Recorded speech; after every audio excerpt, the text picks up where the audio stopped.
Vamos a hablar un poco de la importancia de la supervisión en la terapia individual sistémica. Primero, quiero agradecerte a vos, agradecerle a la Universidad Ricardo Palma, al Centro de Psicoterapia Breve Estratégica, donde somos profesores, por darnos este espacio. ¿No? La idea es un poco mostrarles nuestro quehacer diario. Bueno, es difícil resumir un poco de nuestro quehacer en 40 minutos, ¿no? Pero bueno, es un poco la idea,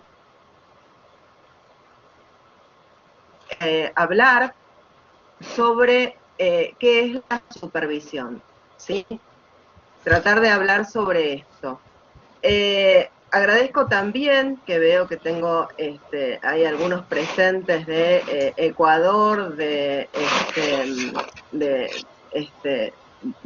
aparte de Perú, por supuesto, y de varios lugares de Latinoamérica, así que les agradezco la presencia.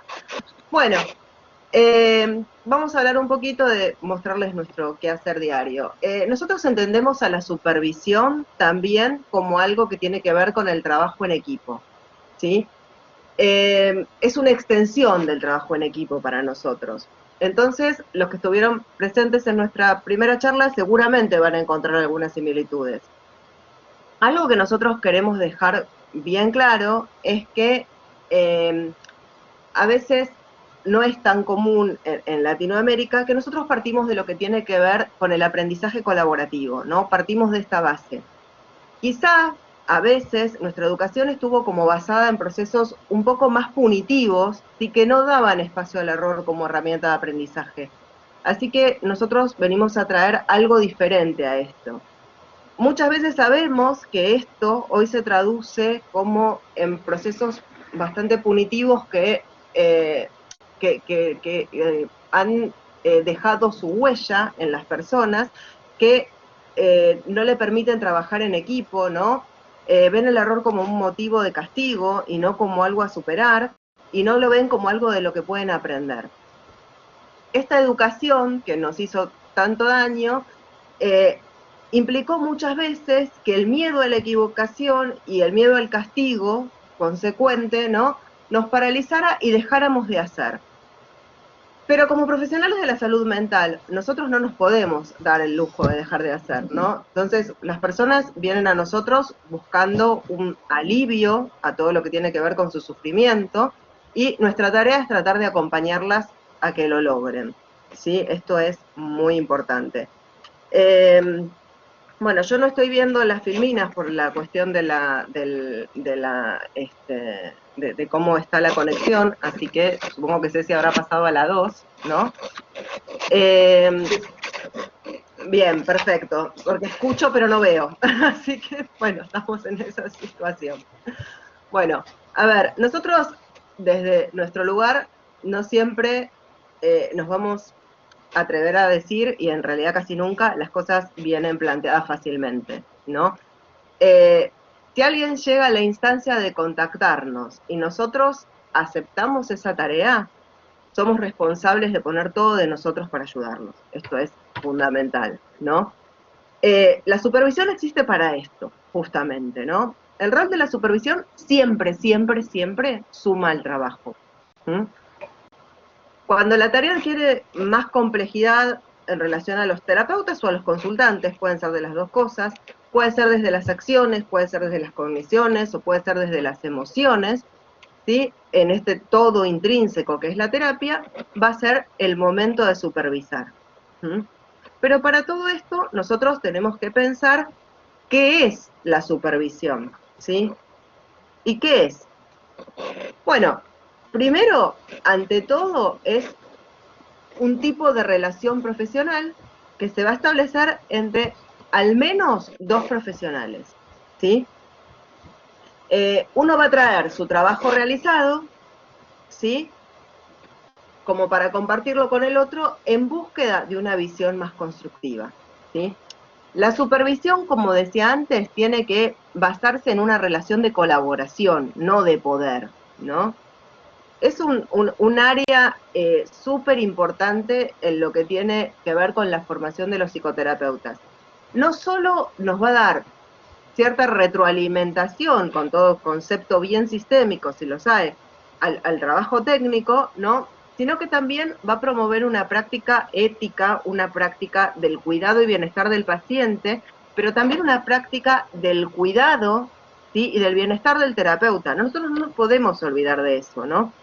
El cuidado de sí mismo como terapeuta y también la actualización constante del terapeuta, ¿sí?, y de su autoobservación. Esto es muy, muy importante tenerlo en cuenta.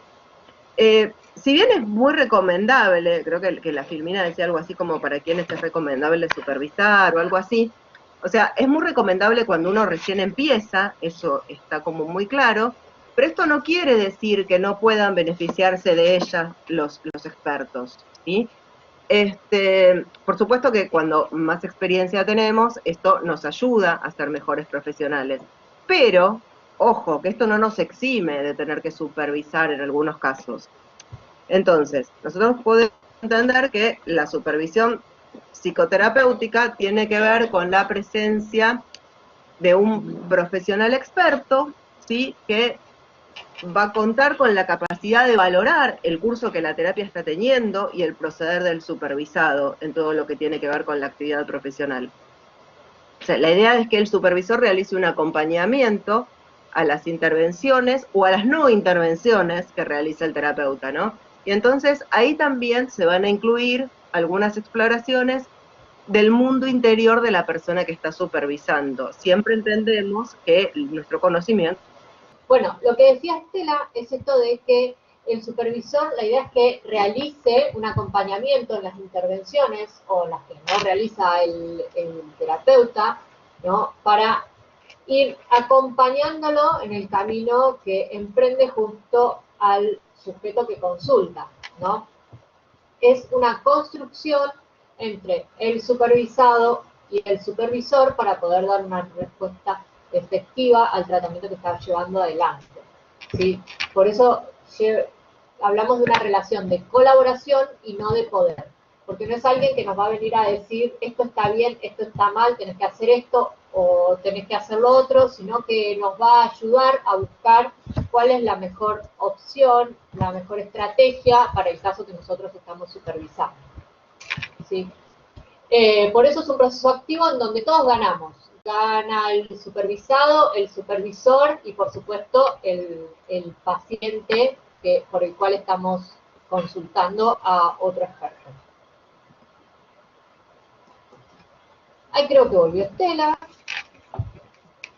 Sí, aquí estoy, me caí otra vez. Ya estamos en la importancia de la supervisión. Bien, bueno, tomaste la posta, ya seguías vos acá, así que... Sí, sí, no inicié la importancia de la supervisión, por si querés. La volvimos a perder. Bueno, voy a seguir yo. Sí, dale, sí, seguí adelante. Esto es trabajo en equipo también, ¿no? Taparse cuando hay algún tipo de problema, esto también incluye esto. Exacto, siempre estamos para acompañar y para ayudar al otro, ¿no? Hablábamos de la importancia de la supervisión, eso de que antes mencionaba un poco Estela, que el ser un terapeuta competente implica años de práctica, ¿no? Y es algo que nunca termina, porque nosotros trabajamos con seres humanos, nosotros somos seres humanos y estamos en constante cambio, ¿no? La supervisión está para ayudarnos a desarrollar más visiones en relación a la terapia, y es una visión superior. Nosotros estamos consultando a un otro profesional al cual respetamos por su trayectoria y de quien deseamos nutrirnos con la visión de con su visión de las cosas, ¿no?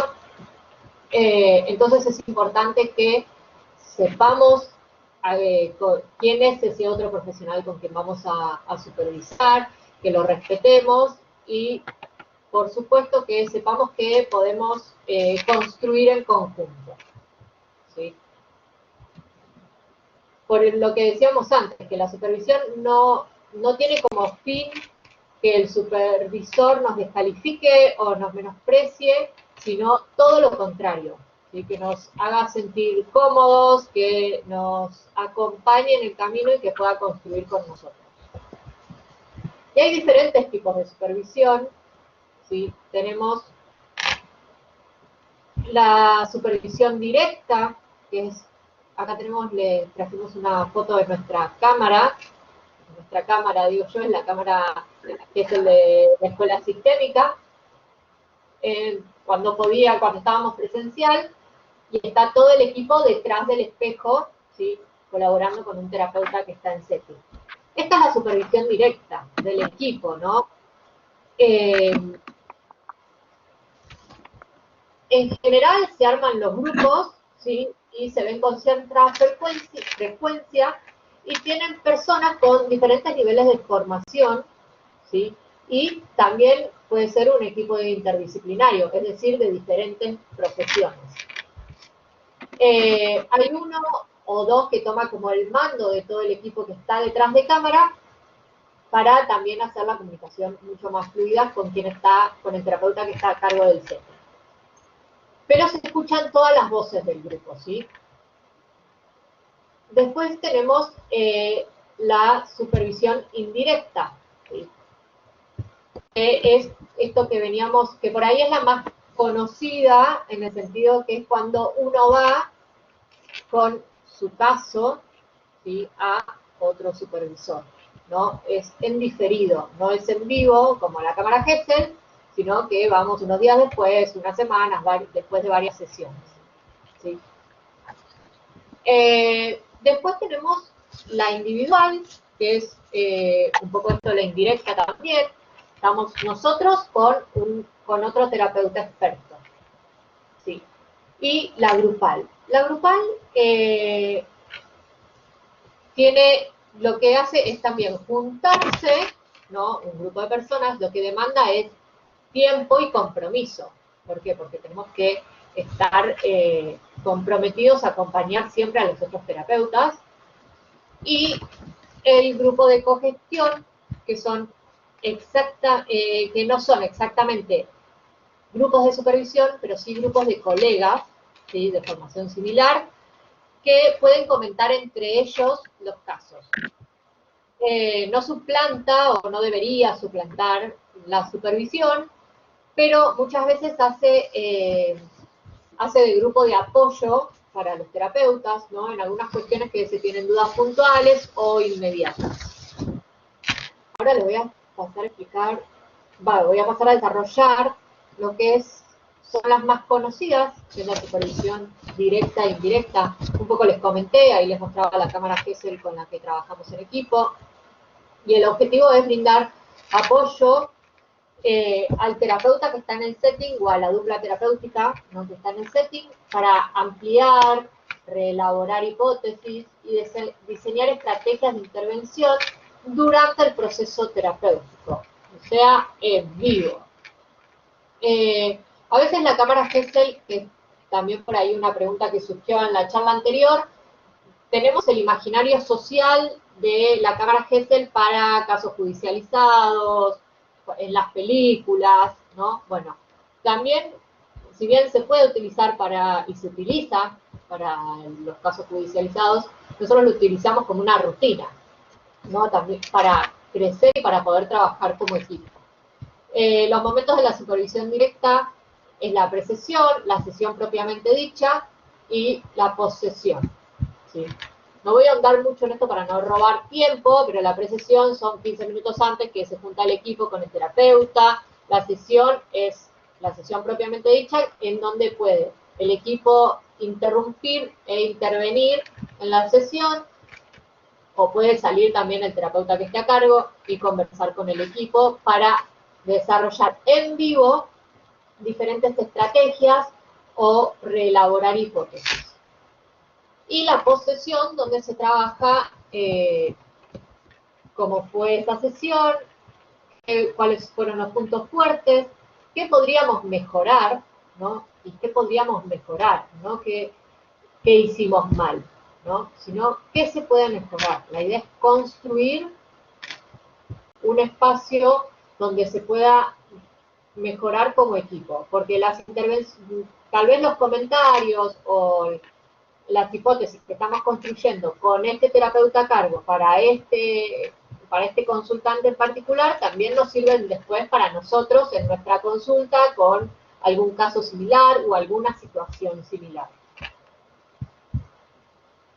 Por supuesto que toda persona que concurre a la sesión y está en cámara GESEL, está en una supervisión directa, tiene que estar enterado, ¿sí?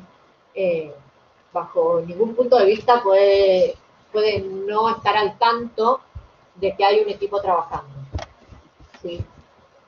Tener en cuenta esto que hablábamos antes. Como nosotros estamos hablando de un aprendizaje colaborativo, el supervisor da sugerencias, no da órdenes, ¿sí? Las sugerencias son sugerencias, dice, ahí valga la redundancia.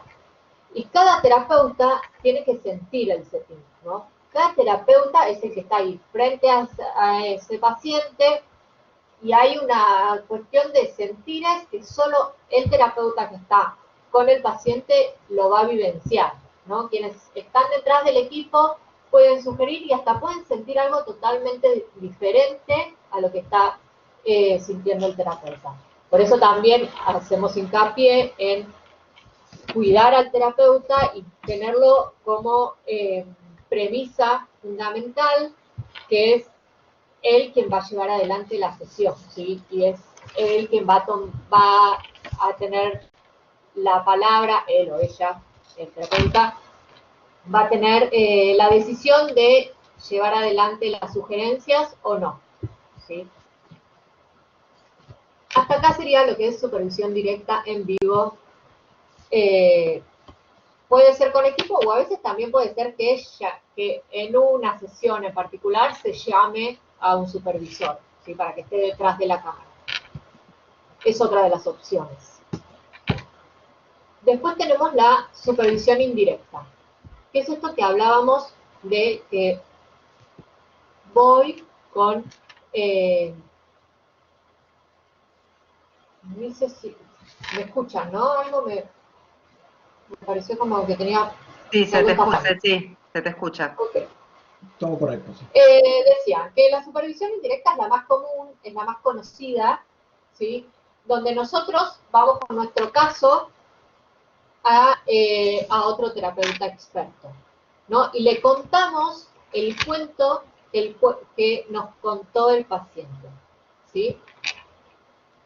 Y es importante que el supervisor se pueda situar en esta situación, de que va a estar escuchando un cuento de un cuento, ¿sí? Una realidad de una realidad. Dejamos de lado la objetividad total para saber que es algo que viene en construcción, ¿no? Presentamos al paciente o a la familia con su genograma, ¿sí? Y hacemos un reconto, ¿no? Un relato de lo que ha sucedido hasta ahora y después atendemos qué es lo que nos trajo a la supervisión. O sea, cuál es el motivo que vamos a la supervisión. ¿Por qué elegimos este caso en este momento y por qué no otro caso en otro momento, ¿no? Acá tenemos 3 referentes de lo que es supervisión en terapia sistémica. Tenemos al doctor Marcelo Severio, que dice que no solo es un lugar de exploración, sino de reflexión y de análisis de corte racional, reflexivo e intelectual, sino que además también es un lugar vivencial de expresión emocional y afectiva. Todo esto es la supervisión indirecta, ¿no? ¿Por qué? Porque él dice esto que le veníamos comentando, que la supervisión indirecta trabaja con un relato, que es el del terapeuta, que involucra otro relato, que es el que el paciente ha realizado durante la entrevista. Después tenemos a Claudio de Champs, ¿sí? Que ha sido supervisor nuestro en el equipo además, que él dice que partiendo del isomorfismo, terapia paciente, supervisión terapeuta, conocer al equipo es imprescindible y esta conexión permite intervenir en él y así en el grupo familiar, ¿no? Y que esto está comprendiendo cómo está el terapeuta o el equipo que atiende, que está supervisando, y no entrando tanto en detalle del drama de los pacientes, sino que se puede percibir qué es lo que está esperando el paciente de la terapia. ¿Sí? Esto, Claudio, lo que menciona acá es la importancia de ver el isomorfismo que se realiza entre terapia paciente y supervisión terapeuta, ¿no? Esto que algo que le está pasando al terapeuta o al equipo que viene a la supervisión, algo de esto debe tener que ver con lo que le está pasando al paciente también. Y por último tenemos a la tríada de Minuchin, Guay y Simmons, que en el arte de la terapia familiar no encontramos fotos de Simmons, si no se los presentaría. Pero ahí tienen el resto de las caritas. Decían que que hay que superar el nivel de contenido de la historia familiar para poder ver el drama, ¿no? Para poder ver qué hay detrás. Es parte del trabajo clínico de un terapeuta responsable y comprometido en un escenario de crecimiento profesional, personal, y sobre todo es un espacio destinado al cuidado del terapeuta. ¿Sí? Podemos concluir que la importancia de la supervisión indirecta es esto, es cuidar al terapeuta, es ver qué le pasa con este caso que trae, más allá del drama del consultante o de la familia. Lo importante es poder ver qué es lo que le pasa al terapeuta con este caso y que sea la supervisión un momento más de aprendizaje, ¿no? Que no sea un momento donde se sienta juzgado el supervisado o donde el supervisor se ponga en el rol de juez de ver qué está bien y qué está mal, sino de poder construir en conjunto. ¿Sí? Y por supuesto es importante que nosotros confiemos, como les comentaba antes, en el supervisor, ¿no? No para todos los casos vamos a elegir el mismo supervisor y no tal vez para todos los momentos de nuestra vida profesional y humana elijamos al mismo supervisor.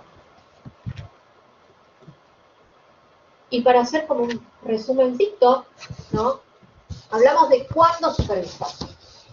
Ya hablaba Estela antes que para todos es importante supervisar, más allá de la expertise y de la carrera que tenga cada terapeuta, ¿sí? Es importante supervisar cuando recibimos nuestros primeros pacientes, ¿no? Porque es el momento en que estamos saliendo a la cancha, ¿sí? Y es ideal poder estar acompañados. También es importante supervisar cuando nos sentimos estancados, cuando sentimos que el caso nos supera, ¿sí? O cuando hay algo del caso que nos resuena, ¿no? Hay algo del caso que decimos, esto es raro, esto no puedo, siento que algo me está faltando en este caso.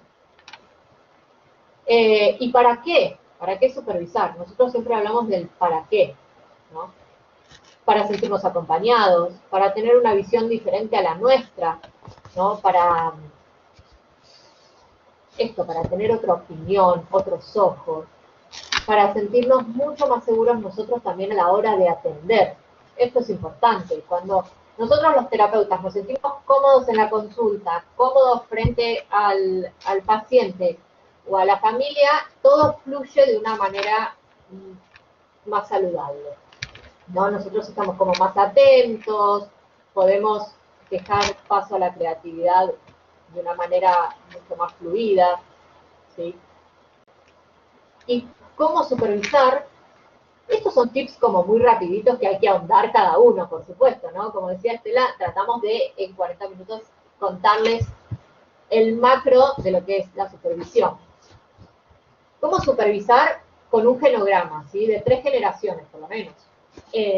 Más allá de que sea un paciente individual. ¿Por qué? Porque esto nos va a traer el contexto en el que está inmerso ese paciente, ¿no? Es importante si tiene sus abuelos o sus padres con vida, si han tenido una enfermedad de los que le llamamos de salud mental o han tenido otro tipo de enfermedad de tipo hereditario, ¿no?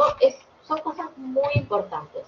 Y también el genograma nos va a mostrar cómo son las relaciones del contexto en el que se encuentra inmerso nuestro paciente. ¿Sí? Más allá de que sea una terapia individual, es importante que veamos cómo se relaciona con sus otros y en este caso con su familia, ¿no? En el genograma también podemos incluir personas significativas, ¿no? Además de las mascotas que son muy importantes los animales de compañía, que son muy importantes para muchas personas. Conceptualización del caso. Nosotros cuando vamos a ver al supervisor tenemos que tener el genograma para poder dárselo y nos ahorra un montón de tiempo también, ¿no? Porque así el supervisor se da una idea de todo en vez de estar contándole, bueno, tiene mamá, tiene papá, se llama así, se llama así, hace esto, hace lo otro. No, en el genograma ponemos como los datos claves, nombre, edad y ocupación, y si hay alguna cuestión a tener en cuenta. La conceptualización del caso son los datos significativos de la historia de vida del paciente. Es como un resumen de historia clínica del paciente. Y las dificultades propias que tenemos nosotros los terapeutas con el caso. Esto es algo importante que llevemos a la supervisión también. No es como, no es solo el paciente no avanza, o el paciente está estancado, o el paciente no puede atender a las tareas que tal vez se le dan en sesión, o a las diferentes dinámicas que se le ofrecen en la sesión, sino las dificultades que nosotros tenemos. Es muy importante que nosotros aprovechemos la supervisión para trabajar nuestros puntos ciegos, nuestros sentimientos, nuestras emociones y nuestros pensamientos que surgen a partir del encuentro con este paciente.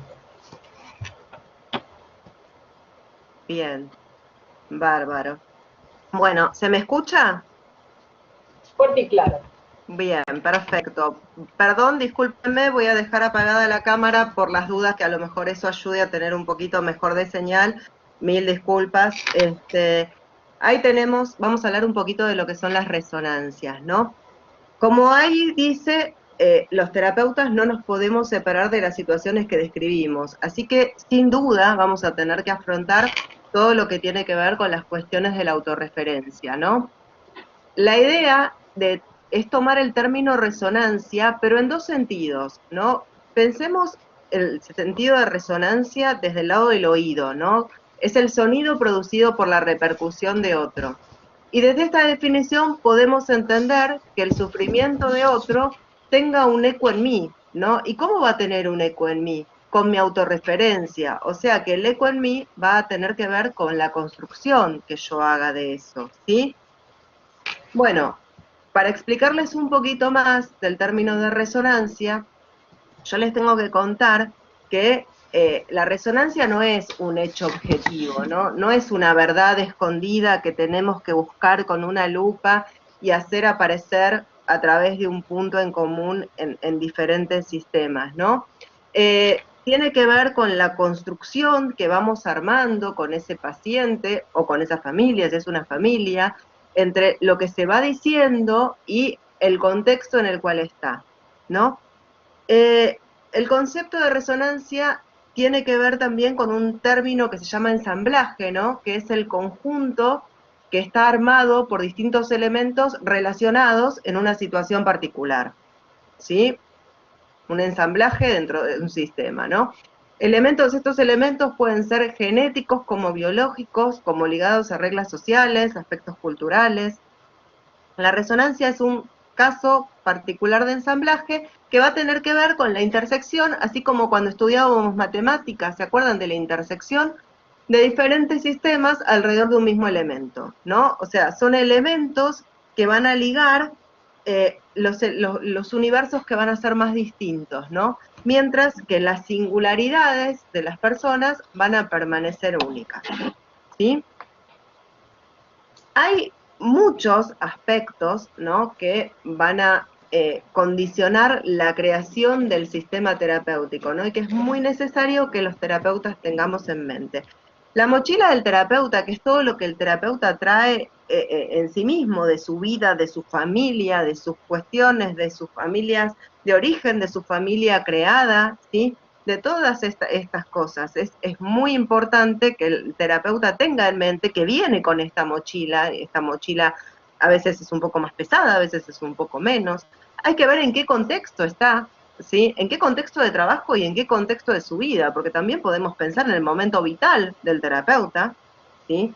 Eso también es muy importante. Hay que ver qué equipo tiene, si trabaja solo, si trabaja en equipo, ¿sí?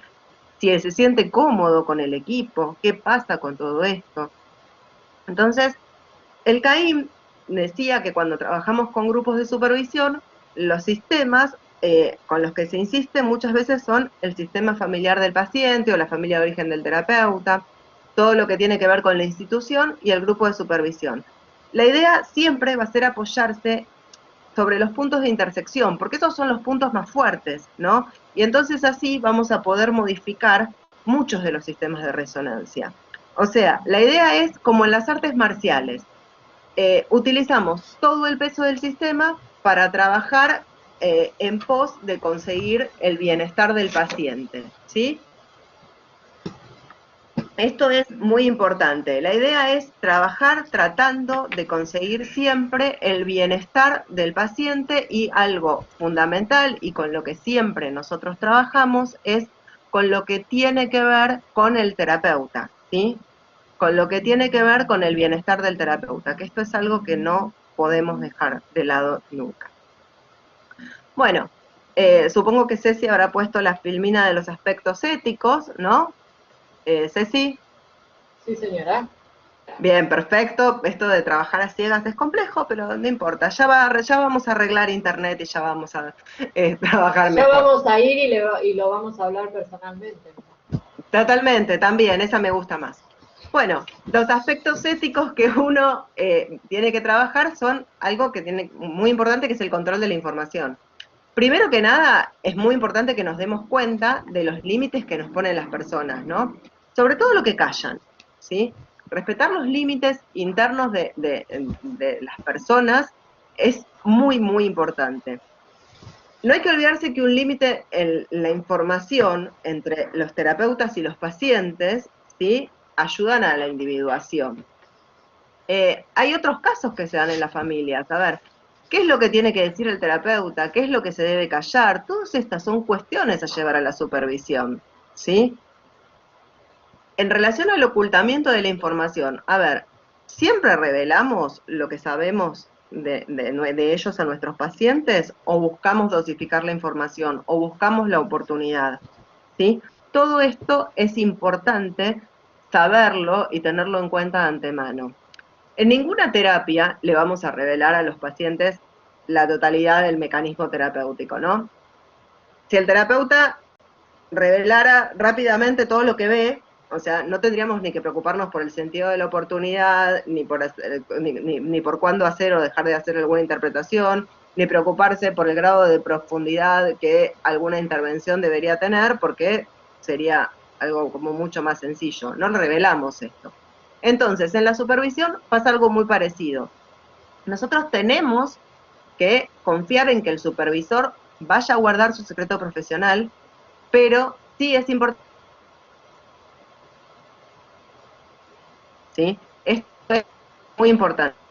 Los pacientes sepan, de hecho también se puede trabajar diciendo, bueno, estuve supervisando tu caso y... Bueno, esto que decía Estela, de que es importante de la transparencia ética, por decirlo de alguna manera, es de poder comentarle en algún momento o de poder blanquearle al paciente de estuve supervisando tu caso porque yo sentía o estuve pensando sobre, no sobre tu caso, sobre tu situación, sobre tus sentires. Volví, perdón, volví, me fui y volví, pero esta vez fue más cortito, me parece, ¿no? Sí, cortísimo. Bien, buenísimo. ¿Llegaste a hablar algo de honorarios? No, te lo dejo. Bueno. Bueno, hablar de honorarios es algo que a los terapeutas nos gusta mucho también. Bueno, a ver, sin duda es un trabajo para el que tenemos vocación, pero sin embargo también hay que tener en cuenta cuestiones como que con la vocación no pagamos la renta, ni pagamos la electricidad, ni pagamos internet, aunque después nos den el servicio, ni nada, ¿no? Y a veces muchos problemas que tenemos los terapeutas tienen que ver en relación al pago, ¿no? Pero nosotros tenemos que pensar que el intercambio es justo, porque nosotros invertimos tiempo, invertimos formación e invertimos dinero para ayudar a nuestros pacientes. Y la supervisión tiene que estar dentro de las inversiones, ¿sí?, en las que nosotros pensamos, porque es un espacio de aprendizaje que tiene que ver con acompañarnos como terapeutas, para crecer como terapeutas y para cuidar nuestra salud mental, lo cual no es poca cosa.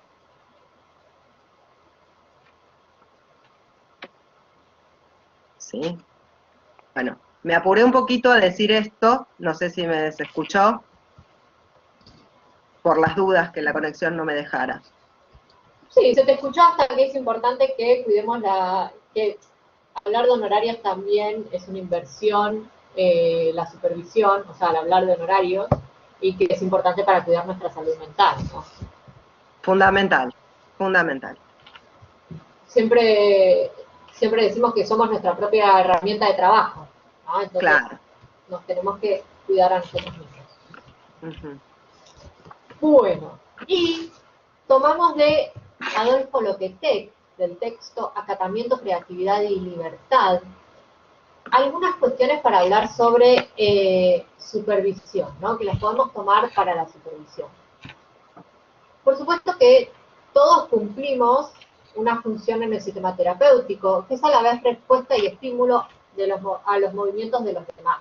Esto que hablábamos tal vez un poquito la vez pasada, de que nosotros dejamos de pensarnos por fuera del sistema que consulta, o que no intervenimos en el paciente que nos consulta, sino que nos metemos en ese sistema porque sabemos que cualquier cosa que nosotros hagamos o digamos va a ser un estímulo para generar una respuesta en nuestro paciente, y entonces dejamos de lado la objetividad absoluta, ¿no? Somos un nuevo sistema con ese paciente que consulta, y por supuesto seremos un nuevo sistema cuando vayamos a supervisar con el supervisor, si vamos de manera indirecta, o con todo el equipo si es en vivo, ¿no? ¿Y de qué hablamos cuando hablamos de acatamiento? ¿Por qué hablamos de esto? Porque para nosotros es importante diferenciar lo que es el acatamiento y el sometimiento para pasar a la irreverencia de Sechín, ¿no? Cuando hablamos de acatamiento y sometimiento, hablamos de que hay una relación de sometimiento y dominio donde no cabe el cuestionamiento. ¿A qué nos referimos a esto? A estar como encuadrados, en el sentido de estar encerraditos en nuestra teoría, ¿no? Esto de, bueno, no, si somos terapeutas familiares y si no viene toda la familia no atendemos. Bueno, hay que ser un poquito flexibles y decir, bueno, si vienen 2 de 3, 1 de 4, bueno, está el paciente, tenemos con quién trabajar, ¿no? Y además lo que hace esto de encerrarnos en la teoría o de acatar la teoría es que nos mantiene ahí como con la mente un poco cerrada, como está el señor ahí encadenado, ¿no? Porque no nos permite ver nada que sea por fuera de la teoría o por fuera de lo que estudiamos, ¿no? Entonces tenemos certezas y tenemos rótulos, lo cual no está bueno bajo ningún punto de vista para atender a otras personas, para trabajar con personas.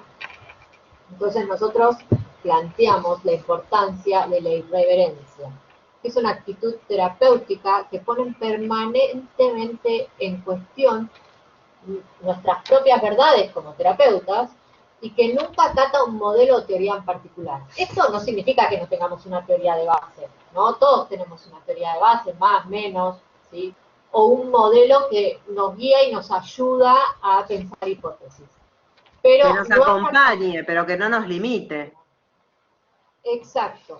No estamos, no somos fanáticos, ¿no? Sino esto, que nos permite acompañar, nos permite crear una manera de pensar, pero a la vez también nos da creatividad y libertad para poder ir viendo qué es lo que va sucediendo y poder co-construir con el paciente que viene a la consulta. Hay una búsqueda conjunta, ¿no? Esto que hablábamos antes de que al trabajar con seres humanos y ser seres humanos somos nuestra propia herramienta de trabajo, estamos en constante, ¿sí?, evolución. Entonces, la idea es buscar en conjunto con aquel que viene a la consulta y co-construir, ¿no?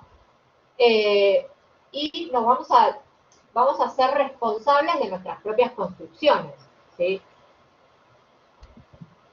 De nuevo, no significa que no tenemos ni hipótesis ni modelo, todo lo contrario, significa que tenemos hipótesis y que las podemos ir modificando a lo largo del proceso terapéutico. El acatamiento lo que hace es que nosotros no seamos sometedores y tenemos un sometido, ¿no? Hay un sometedor y un sometido, ¿no? Que las cosas tienen que ser así y no hay manera de que sean diferentes. Entonces, por eso hablamos de la creatividad y la libertad, de la flexibilidad, ¿sí? Porque aquel terapeuta que tiene certezas, certezas absolutas, lo que va a hacer es ir guiando todo para que en un punto se le dé la razón, ¿no? Es aquel terapeuta que siempre quiere tener la razón, que él está seguro con lo que está pensando sin darse el lugar a la duda, ¿no? En cambio, aquel terapeuta que va por la irreverencia está en permanente construcción y cuestionamiento de las hipótesis que va creando. Por supuesto, la idea de la supervisión es que nos acompañe en esta construcción y en esta co-construcción y en este cuestionamiento. Esto de ir preguntándonos, bueno, ¿qué me pasa a mí con este caso? ¿Qué es lo que pienso? ¿Qué es lo que me hace sentir? ¿Hay algo de esto que a mí me genera que le puede estar también pasando al paciente? ¿Sí? Son todas estas cosas que además nos ayudan a ir dejando de lado los prejuicios, ¿no? Que del lado del acatamiento y del sometimiento nos lleva a tener, como tenemos certeza, tenemos rótulos, tenemos prejuicios, ¿no? La irreverencia nos permite ir tanteándolos, ir viendo qué me está pasando a mí con estos prejuicios, ¿sí? Y por supuesto que el supervisor tiene que acompañar a encontrar la emergencia de la pregunta en nosotros mismos y en todos los miembros del sistema que atendamos, ¿sí? Incluso nos puede dar también cuestionamientos para que nos preguntemos con el paciente en el setting, ¿no? Y la supervisión nos mantiene atentos a ese mensaje que a nosotros nos cierra, que nos concluye, porque en última instancia nos está cerrando a nosotros, nos está concluyendo a nosotros y en algún punto nos está sometiendo. Entonces la supervisión lo que hace es mantenernos atentos a esto para poder ir cuestionándolo e ir pudiendo buscar alternativas, ¿no? La idea siempre de la supervisión es encontrar compañía, de alguien que nos ayude en la búsqueda conjunta de una verdad posible para este paciente en este contexto y en este momento de su ciclo vital, ¿sí? Por eso es provisoria e incompleta, pero que lleva a nuestros consultantes a sufrir menos, ¿no?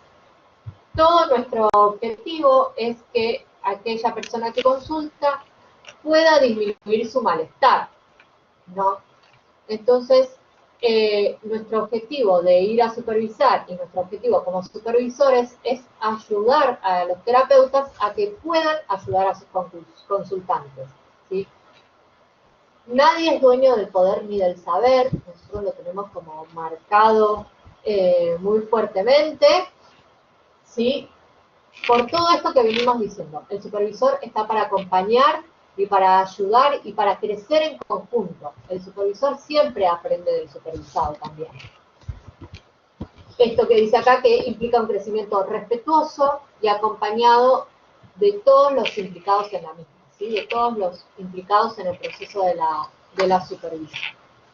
Claro, y Esto también es un poco como, lo que... perdón, como para pensar un poco en esto de la circularidad sistémica y también cerramos en que es una cuestión colaborativa, como empezamos a hablar, ¿no? Esta cuestión de que es un aprendizaje colaborativo que tiene que ver con que nos vamos a retroalimentar entre supervisores y supervisados permanentemente. Y eso es un poco lo que les queríamos contar, así que gracias por escucharnos, les dejamos nuestro mail por si nos quieren contactar,